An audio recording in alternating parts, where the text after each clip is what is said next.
तो भाई लोग हो जाइए तैयार, क्योंकि आप लोग का चाहता सुपरस्टार खेसारी लाल यादव जी लेकर आ रहे काफ़ी बेहतरीन सा सॉन्ग।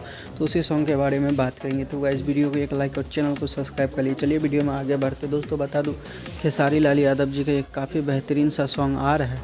जी हाँ दोस्तों, इस गाने को खेसारी म्यूजिक वर्ल्ड के द्वारा ही रिलीज़ किया जाएगा, क्योंकि ये गाना जो है आने वाला था दूसरे चैनल से, लेकिन नहीं आ पाएगा कुछ कारण के वजह से। तो आप लोग रहिए तैयार, खेसारी म्यूजिक वर्ल्ड से आ रहा है खेसारी लाल यादव जी का गाना। जब आएगा तो काफ़ी तांडव मचा देगा। ऐसे ही अपडेट आता रहेगा। हो सकता है इस गाने को कल पोस्टर मिल जाए। तो आज का अपडेट में बस इतना ही था दोस्तों।